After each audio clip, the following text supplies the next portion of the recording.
আসসালামু আলাইকুম।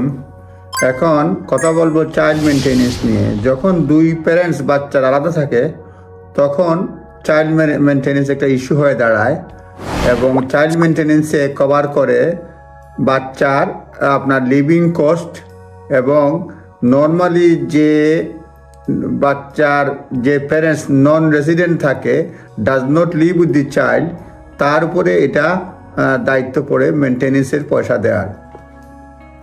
The state has primary jurisdiction for assessing and enforcing child maintenance. Court powers are limited in this regard. Normally, রাষ্ট্র আপনার এই jurisdiction আছে assess করার বা এনফোর্সিং, যদি মিউচুয়ালি দুই পার্টি না রাজি হয়, এগ্রি হয়, মানে দুই পার্টির মধ্যে দুই প্যারেন্টস, হ্যাঁ, এবং এগ্রি যদি না হয় তখন কোর্টের আশ্রয় নিতে হয়, বা চাইল্ড সাপোর্ট মানে চাইল্ড মেনটেনেন্স জন্য চাইল্ড সাপোর্ট এজেন্সি রয়েছে, তাদেরকে শরণাপন্ন হতে হয়। If your child is not living with you, then there is a child maintenance obligation. যদি আপনার বাচ্চা আপনার সঙ্গে বসবাস না করে তাহলে একটা অব্লিগেশন আছে, চাইল্ড মেনটেনেন্স অব্লিগেশনস। এবং এটা কি, আপনি অনলাইনে যদি যান, গভ ওয়েবসাইটেও আছে, চাইল্ড মেনটেনেন্স ক্যালকুলেটর আছে, সেখানে হিসাব করেও আপনি দিতে পারবেন। চাইল্ড মেনটেনেন্স ক্যালকুলেটর রয়েছে, সেটা ব্যবহার করেও আপনি দিতে পারবেন, মানে কত টাকা হয়, কীভাবে দিতে হয় সেই বিষয়ে, মানে সোজা কথা চাইল্ড মেনটেনেন্স ক্যালকুলেটরের সাহায্য নিতে পারবেন। You can arrange child maintenance with other parents, or either parent may apply to child maintenance service for a figure.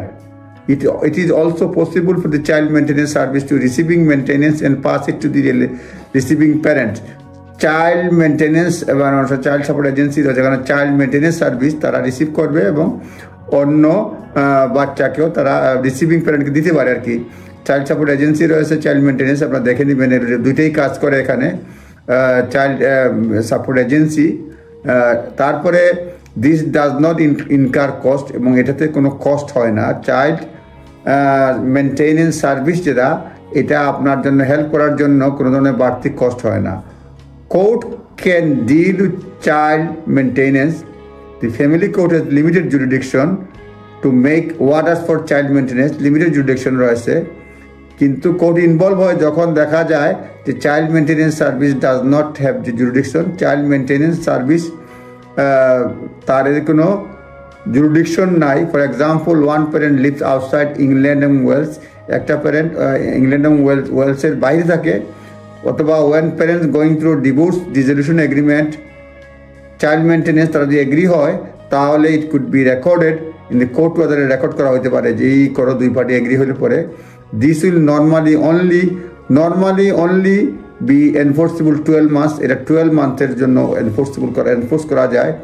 এই ওয়ার্ডারে মানে যেগুলি ইনভলভ থাকে হচ্ছে educational expense, cost attributed to a ডিসেবিলিটির জন্য যে কস্ট হয়, টপ আপ ওয়ার্ডার যেটা রিকোয়ার করে non resident parent to make periodical payment over and above the child maintenance calculation. Child maintenance ক্যালকুলেশনের উপরেও এটা টপ আপ অর্ডার দিতে পারে। আর order against a person with care, এই বিভিন্ন ধরনের অর্ডার দিতে পারে। সুতরাং আপনারা চাইল্ড মেনটেনেন্স সার্ভিসের সাহায্য নেবেন, আর ইন্টারনেট সার্চ করলে সব কিছুই পাবেন। সুতরাং আপনি যদি নিজেরা না করতে পারেন তাহলে কোর্টের সাহায্যে চাইল্ড মেনটেনেন্সের জন্য অন্য প্যারেন্টসকে বাধ্য করতে পারবেন। এই হচ্ছে একটা গাইডলাইন, আপনারা নিজ দায়িত্বে দেখে নেবেন। ভালো থাকবেন। আসসালামু আলাইকুম ওয়া রাহমাতুল্লাহি ওয়া বারাকাতুহু।